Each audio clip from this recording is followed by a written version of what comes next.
I, I read about it yesterday, in fact, because I was researching something that Sue has, okay, and and and the predecessor to what she had was a virus that came on if you had chicken pox anytime prior, okay, as a child or whatever, okay, and then you got over chicken pox, and then maybe 20, 30, 40 years later, the chicken pox, which had remained dormant in your system, living in the nervous system, had becomes awake, okay, and one of the symptoms is ringing in the ears, okay, before you get some sort of skin irritation, and one of the things that would prompt it at an older age would be arsenic, okay, arsenic is one hell of a killer, but in the minutest amounts that you would pick up from all sorts of places, like non-organic plants, okay, that had come from a field where they'd used chemical fertilizers, and chemical fertilizers used to have arsenic in it. Yeah. So anyway, sorry, that's a long story about. Just so interesting that I'd read about it yesterday. Well, there you go. Yeah, absolutely. So that's the ringing in the ears, and of course, it's also high blood pressure. Shown of high blood pressure as well. Get the ringing in the ears. Yeah. So I don't know when last you checked your blood pressure. Yeah, it's been a while now, I think. Yeah. I should do that, I guess. Yeah. But it's not much you can do about it anyway, because your lifestyle is one that automatically is heading towards bringing the blood pressure down. So probably stress or either emotional stress or physical stress, which you might have had because, you've been contemplating things at work, and that might have caused stress as well. Yeah, perhaps not consciously. Yeah, perhaps. Yeah. I don't know. Yeah. I found this. Okay. In a little antique shop the other day. On Monday, last Monday. Yeah. So it's basically, it was described as a tobacco storage vessel. Okay. So that's what you'd store it. Yeah, I reckon it was probably made in around about 1930, I reckon. Yeah. Just looking at the colour and the age of the timber and that. So, yeah. Okay, and what's the timber? I don't know. It looks like it might be an oak, possibly. It's a bit hard. No, it might have been stained, you mean? Yeah, because it looks a bit dark for an oak. Yeah. Well, that's probably more to do with the age of it. Oh, okay. Yeah. I haven't cleaned it or anything. Yeah.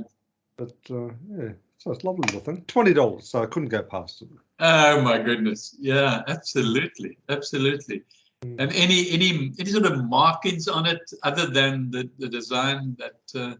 No, just handmade by the looks of it. So yeah. So one of those things that just sort of jumped out of a crowded store, and I thought, yes, right, too good to leave behind. Yeah. Okay, that's great. Yeah. So what's on your mind tonight? Yeah, I've been thinking about quite a lot of things. Really, I'm trying to build from our previous conversation now. So when we finish the conversation tonight, I try and think of Monday and Tuesday and Wednesday about something and think, well, where do we go from there? So that's what I've been thinking about. And you?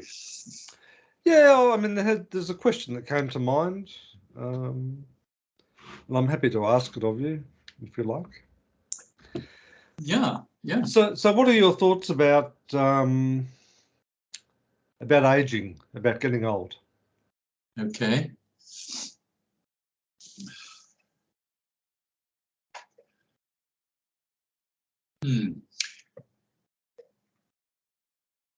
The first thoughts that come to mind for me is that we've incarnated many times before, okay? And so we arrive here. Now we're talking about aging as in this particular incarnation. And you're asking, what are my thoughts on that?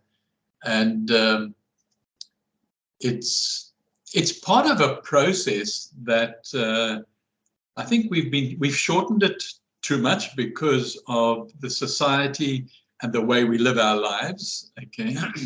And because historically, very historically, not sort of in the written history, but sort of back maybe a couple of thousand years before BC, then people used to live a lot longer, and then their lives since then got shorter and shorter until the last few hundred years, where it's been very short, and now we're starting to lengthen it again.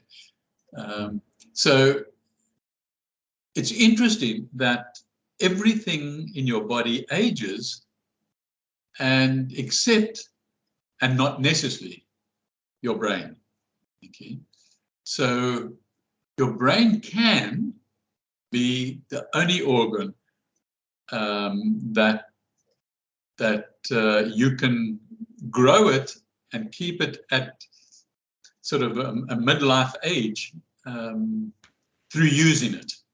Okay, and but failing using it, and then it does age like all the other. And there's no purpose specifically in trying to live longer or live shorter. So I don't, you know, one thinks of soul straight away when you think of aging, because soul is not part of that aging process. Okay, in fact, soul becomes nothing unless you connect to it, and so you can go through an incarnation without connecting to your soul, and yeah, and I guess well, it shrugs its shoulders and says, well, another incarnation coming up, you know. Yeah, those are my thoughts. What are your thoughts? I think the idea of growing old is a nonsense. You know, I think it's seems to be very one-directional, and implies a finality. And I don't think that's what life is about at all. I think life is about growing up. It's about well, awakening. And awakening, in my sense of it, is multidimensional and eternal. So okay. I think the idea of, you know, when people talk about getting old, or, you know, aging gracefully, or dying gracefully, all that sort of stuff, yeah, I don't think it's the truth. Okay. I think it's a mirage. Yeah, yeah, yeah. Okay. So why do we age? Well, do we? Yes, we do. Okay. I mean, you look older than you were 50 years ago. Well, well, we look different. Do we look older? I don't know. Is that an appropriate word? We certainly look different.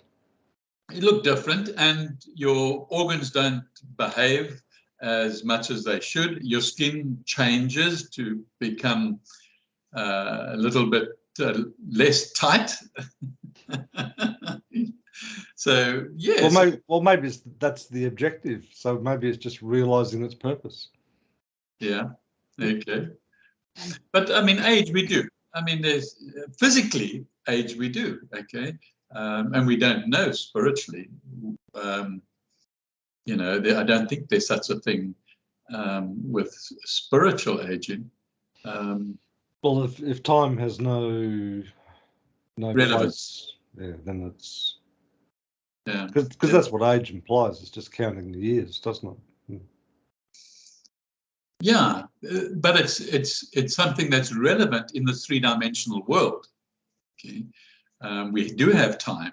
Okay, and the sun does come up and go down, and there is day and night, and the sun has its cycles as well. So there are lots of cycles that imply there's a time. Okay. But I think that's kind of the point I was trying to make in one sense, is that a distraction from avoiding a situation where the soul shrugs its shoulders is one that doesn't focus on getting old and dying. It's one that focuses on waking up and growing up in the sense of, being at one with the soul and the spiritual growth and all of those types of things.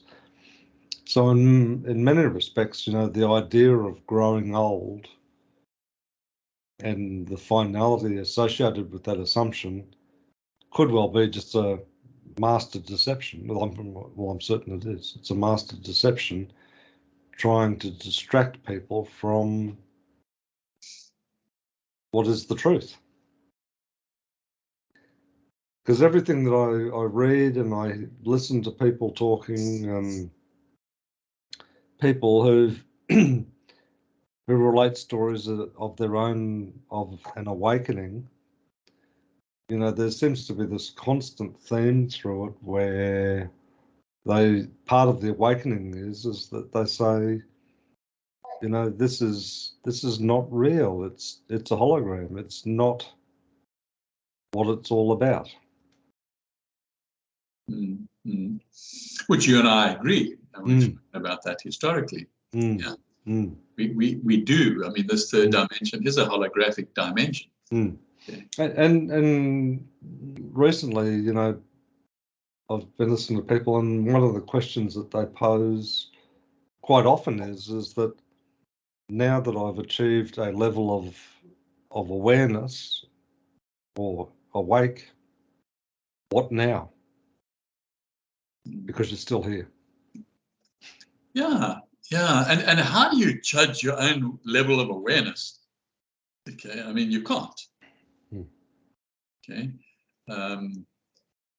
unless you are thinking that, okay, remember our previous conversations, that the left road and the right road, the negative and the positive, and the black and the white, and they're both the same.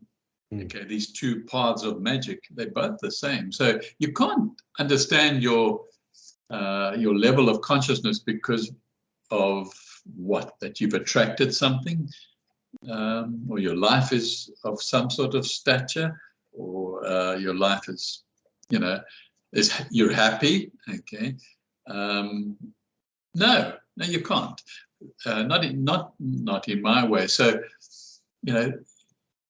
I get worried when people say, I've evolved, okay, and spiritually evolved, okay, and I think, I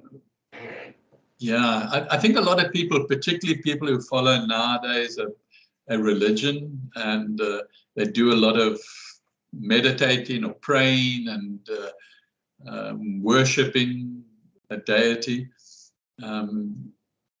That is a tiny little part of maybe some focus on something greater than yourself, which is an essential part of maturing, as opposed to, let's say, growing old.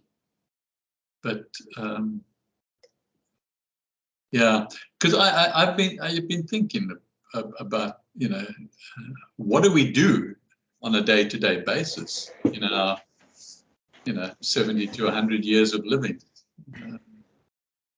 But anyway, that's another topic, okay, which I'm happy to talk about, but and that's what I've been thinking about. But saying on your question, Um,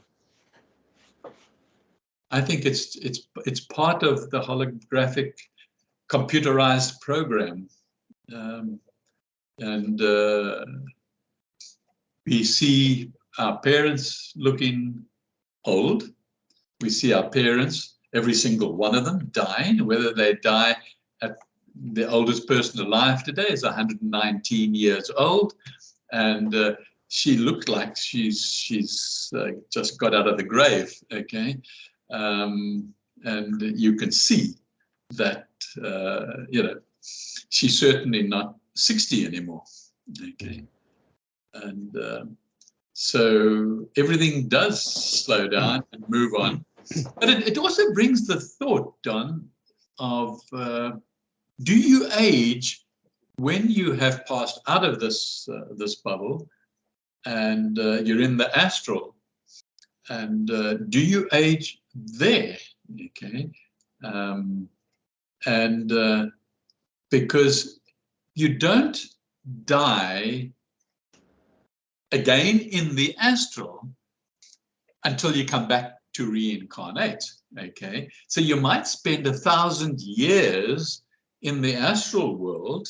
Okay, literally living a physical life. Okay, your personality and all the rest, until it's time to come back to school. Okay, and then I guess maybe they call that dying from the astral world, but you certainly you need to move away. So like you do here, when you die, you move away from the physical. So that it's a cycle. But so I don't think there's any harm in saying that we age, but maybe because aging, perhaps this means in a time sense that the time is up after a certain.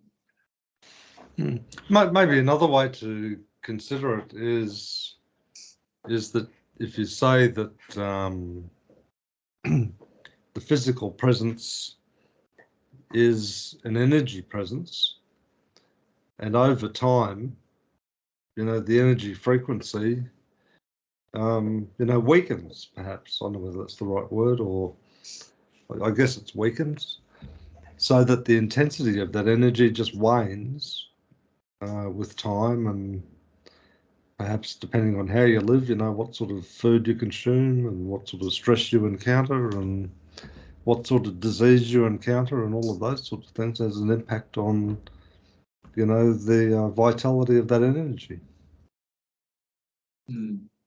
So if it's about energy and how that energy plays out within this dimension, but it's a good question that you raised, though, is what happens after that transition? Yeah. Is that an energetic transition, or is that something completely different again? No, I think you spot on. I think energy is perhaps the foundation to all of this, because quantum physics tells us, as we say often, that everything is energy, and you can't destroy energy. Okay, you can only get it to transform, or you can't get it. Okay, it transforms, but it's energy. Okay, and when you move from one small dimension to another one, like dying on Earth and moving on, it's a small transition into the astral world, because we've been part of the astral world anyway, just at a different dimension. So the energy continues, and you keep attached, like personality, and the things that give you some sort of identity.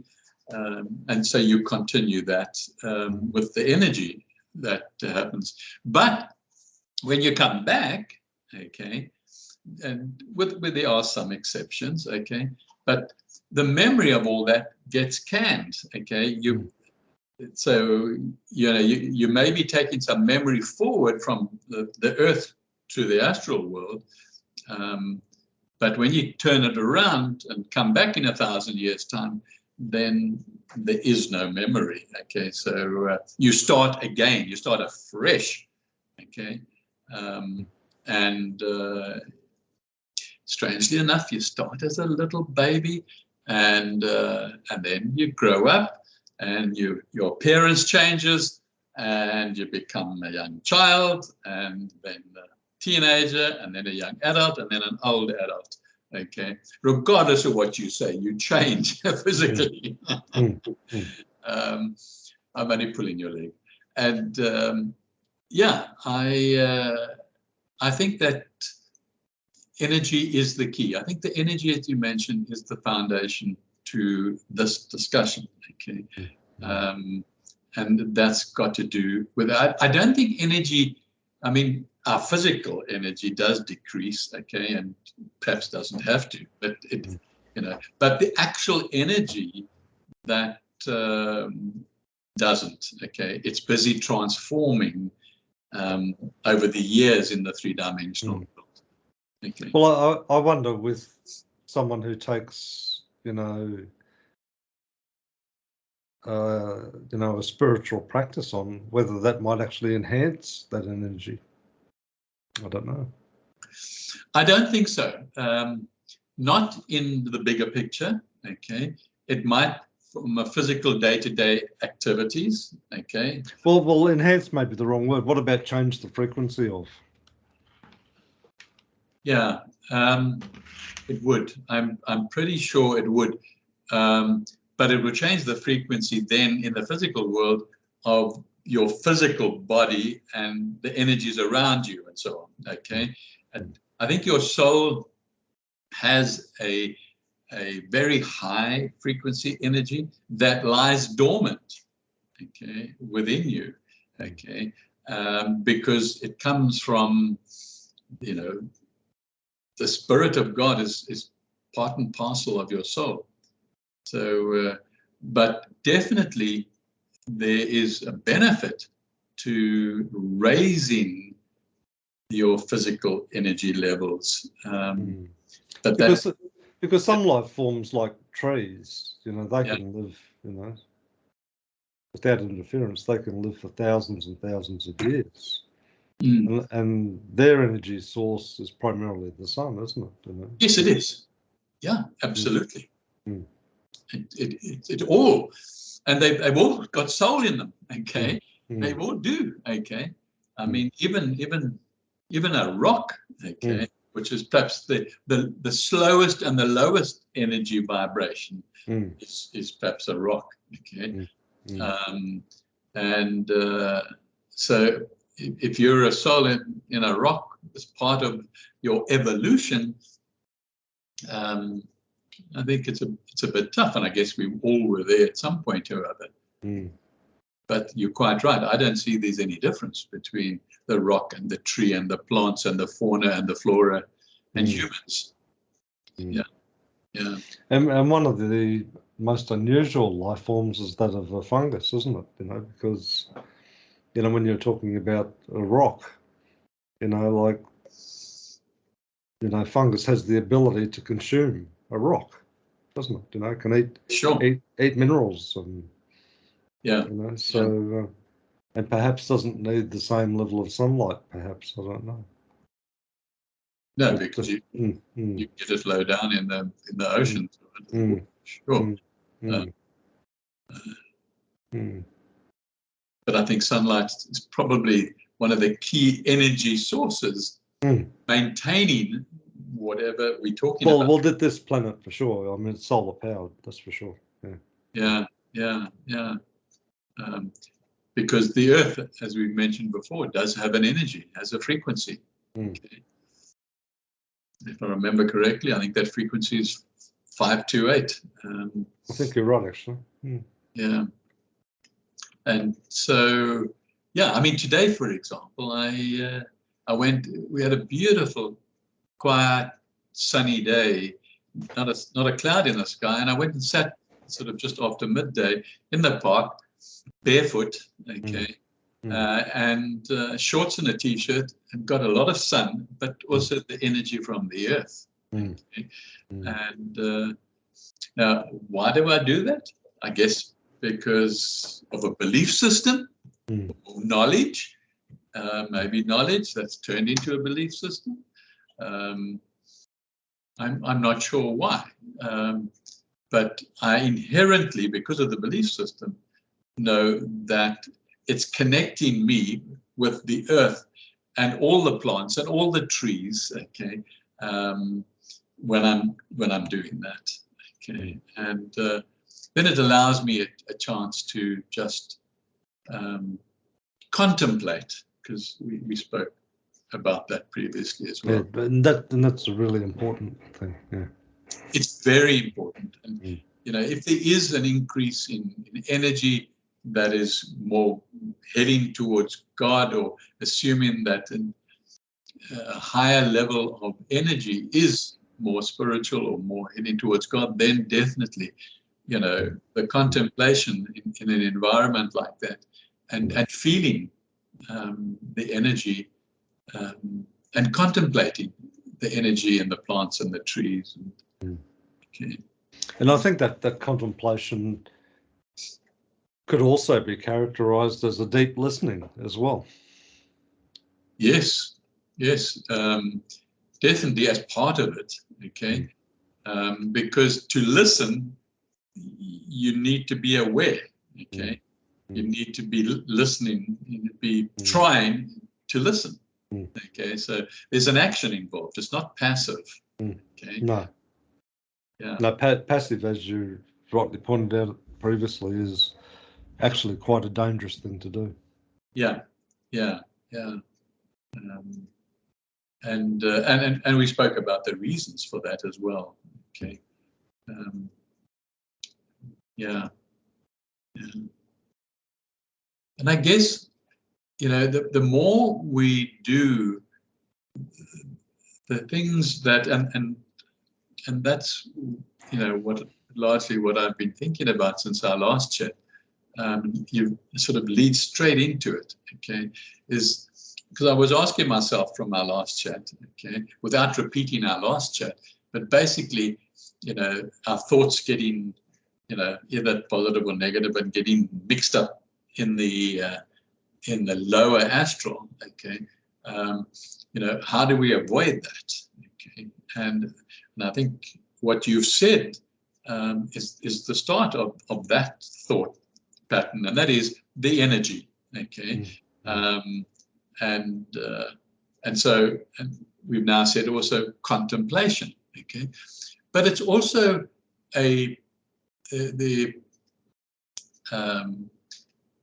what Logos calls the 5 angels or the 5 virtues. Okay, and that, of course, or the 5 light angels, which is, you know, that neuter path. And so what are the 5 light angels or 5 virtues? Okay, is what I've been asking myself, and I've been researching it as well, to see what I can come up with. And I actually came up with some of my own writing from a long time ago, that was based on a Logos lecture or book. I can't remember. Okay, but the first of the 5 is to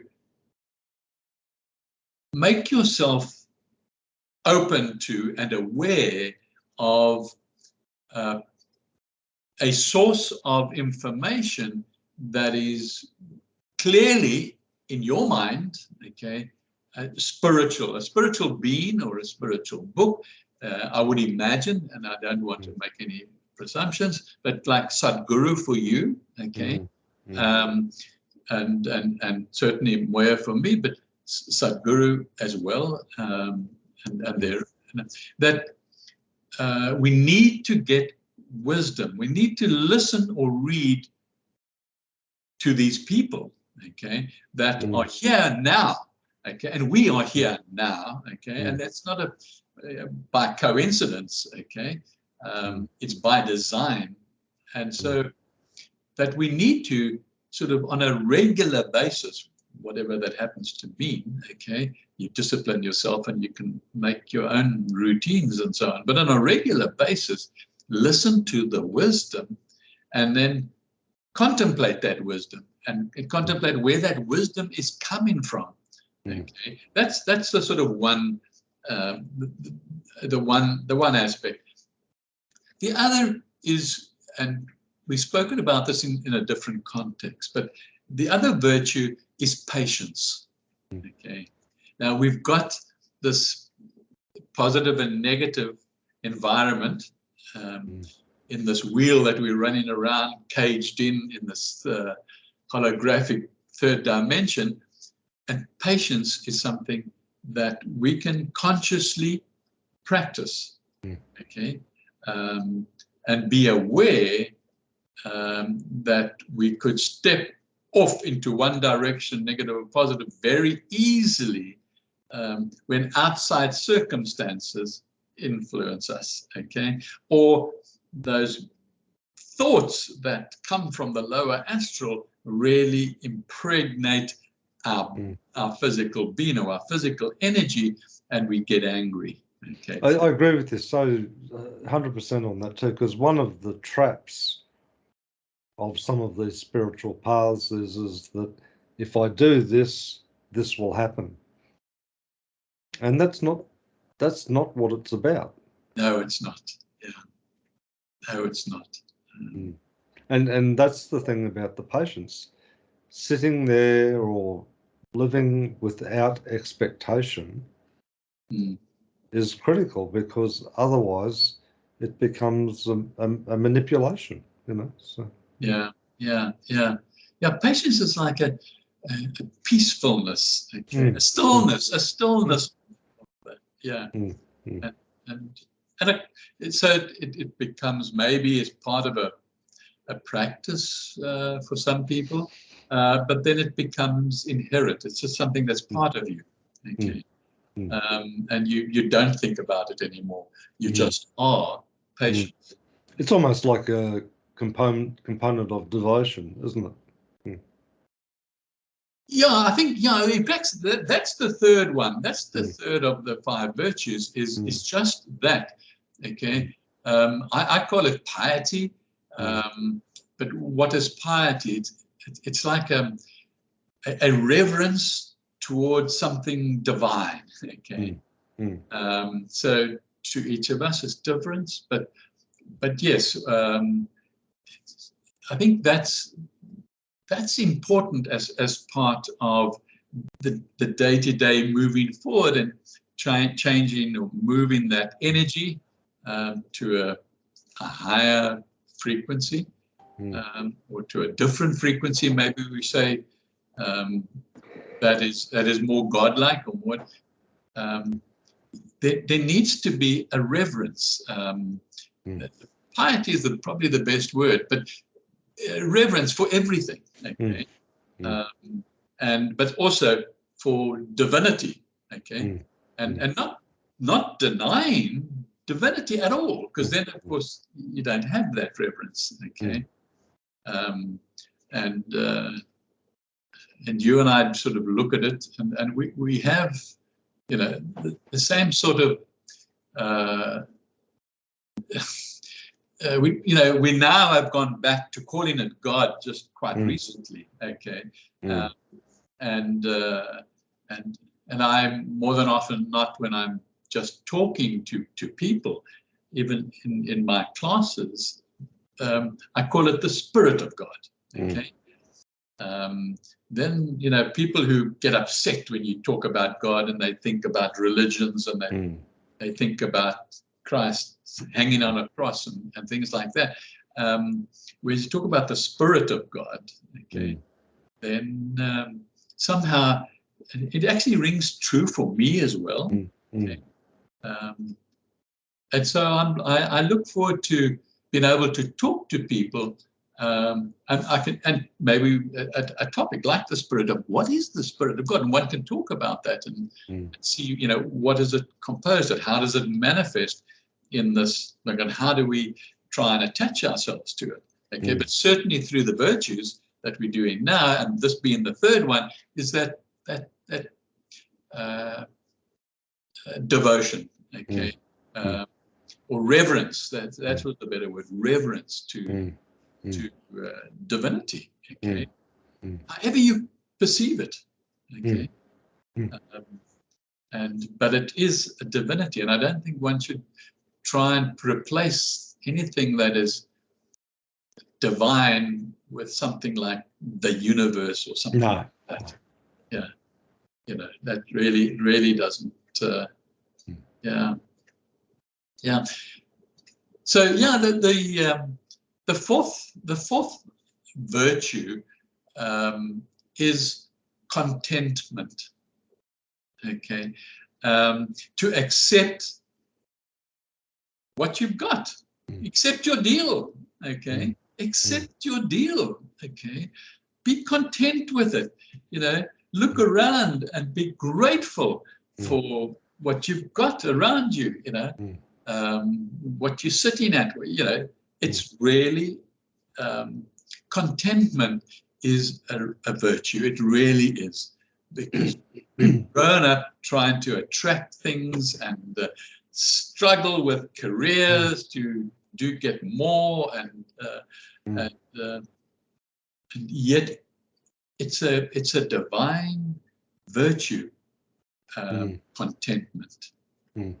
Absolutely. Yeah. So again, it's something one can contemplate the word, each one of us individually, and it has to link back to something of divinity. It will, something that you revere. It's yeah. And then the fifth virtue is kindness. Okay, in the broadest possible sense that you can contemplate it. Okay, kindness. Kindness to certainly all your fellow beings and your humans, but kindness to all manifestations, because they all have soul. Okay, so kindness to your plants, your gardens. Okay, and so the more one thinks and contemplates about kindness, the more you are linking those 5 virtues together in actual. Yeah, it's quite amazing, isn't it? Because that little 3-word sentence, "I love you," when I and you drop away, love still remains. Yeah. Interesting. Yeah. Yeah. So I think to sum up, because I see. Yeah, we're getting close. Yep. Yeah. I've just had a look there. But maybe, so what I'm saying is that we as humans, we need to have our own neutral path action. Okay, like being aware of the 5 virtues. Okay, listening to your spiritual guide, and contemplating. And then, there are other things we can do, but we'll talk about those another day. But that's my summary. What you have the last take? I think that's an excellent overview, and as you say, sets the groundwork for lots of further discussions. Absolutely. Yeah. And okay. What I'm going to do is I'm just going to stop the recording, because I think we must stop here as far as this is concerned. Let me just